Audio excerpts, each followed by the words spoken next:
గతంలో అంటే ఇంతకుముందు ఆల్రెడీ కట్టినటువంటి ఇల్లు ఏవైనా ఉన్నా వాటిల్ని ఎటువంటి పరిస్థితుల్లో హైడ్రా టచ్ చేయదు. కానీ ఇక మీద అంటే హైడ్రా ఫామ్ అయింది జూలైలో.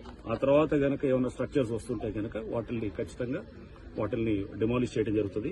చెరువు ఎఫ్టీఎల్లోకి వచ్చి కడుతున్నటువంటివి కానీ ఇప్పుడు ఏదైతే గనక ఆల్రెడీ పర్మిషన్ లేకుండా ఉన్న వాటి గతంలో పర్మిషన్ తీసుకుని ఏమన్నా పాత డేట్స్ తోటి కడుతుంటే గనక ఓకే, దట్ ఈస్ యాక్సెప్టెడ్. కానీ బట్ ఇప్పుడు పర్మిషన్ లేకుండా వచ్చేటువంటి ఇక్కడ పర్మిషన్స్ కూడా ఇక మీద అంటే హైడ్రా ఫార్మేషన్ తర్వాత వచ్చే పర్మిషన్స్ కూడా అది వస్తే కూడా దాని మీద కూడా మేము చెక్ చేస్తాం. అటువంటి పర్మిషన్స్ కూడా న్యాచురల్ గా ప్రభుత్వం కూడా స్పష్టం చేసింది. పాత పర్మిషన్స్ ఉన్న వాటిని ఆనర్ చేస్తాం, కానీ కొత్తగా పర్మిషన్స్ ఎక్కడ కూడా అది యాక్సెప్ట్ చేయమని చెప్పేసి.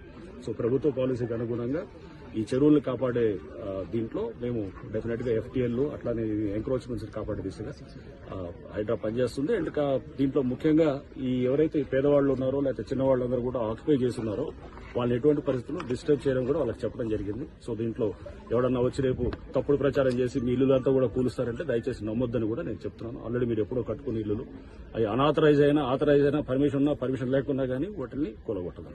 గతంలో అంటే ఇంతకుముందు ఆల్రెడీ కట్టినటువంటి ఇల్లు ఏవైనా ఉన్నా వాటిల్ని ఎటువంటి పరిస్థితుల్లో హైడ్రా టచ్ చేయదు. కానీ ఇక మీద అంటే హైడ్రా ఫామ్ అయింది జూలైలో. ఆ తర్వాత గనక ఏమైనా స్ట్రక్చర్స్ వస్తుంటే గనక వాటిల్ని ఖచ్చితంగా డిమాలిష్ చేయడం జరుగుతుంది. చెరువు ఎఫ్టీఎల్లోకి వచ్చి కడుతున్నటువంటివి కానీ ఇప్పుడు ఏదైతే గనక ఆల్రెడీ పర్మిషన్ లేకుండా ఉన్న వాటి గతంలో పర్మిషన్ తీసుకుని ఏమన్నా పాత డేట్స్ తోటి కడుతుంటే గనక ఓకే, దట్ ఈస్ యాక్సెప్టెడ్. కానీ బట్ ఇప్పుడు పర్మిషన్ లేకుండా వచ్చేటువంటి ఇక్కడ పర్మిషన్స్ కూడా ఇక మీద అంటే హైడ్రా ఫార్మేషన్ తర్వాత వచ్చే పర్మిషన్స్ కూడా అది వస్తే కూడా దాని మీద కూడా మేము చెక్ చేస్తాం.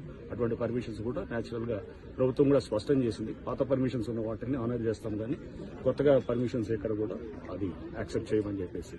సో ప్రభుత్వ పాలసీకి అనుగుణంగా ఈ చెరువులను కాపాడే దీంట్లో మేము డెఫినెట్ గా ఎఫ్టీఎల్ అట్లానే ఎంక్రోచ్మెంట్స్ కాపాడే దిశగా హైడ్రా పనిచేస్తుంది. అండ్ దీంట్లో ముఖ్యంగా ఈ ఎవరైతే పేదవాళ్ళు ఉన్నారో లేకపోతే చిన్నవాళ్ళందరూ కూడా ఆక్యుపై చేస్తున్నారో వాళ్ళు ఎటువంటి పరిస్థితుల్లో డిస్టర్బ్ చేయడం కూడా వాళ్ళకి చెప్పడం జరిగింది. సో దీంట్లో ఎవడన్నా వచ్చి రేపు తప్పుడు ప్రచారం చేసి మీ ఇల్లులంతా కూడా కూలుస్తారంటే దయచేసి నమ్మొద్దని కూడా నేను చెప్తున్నాను. ఆల్రెడీ మీరు ఎప్పుడో కట్టుకున్న ఇల్లులు అవి అనాథరైజ్ అయినా ఆథరైజ్ అయినా పర్మిషన్ ఉన్నా పర్మిషన్ లేకున్నా కానీ వాటిని కూలగొట్టదు.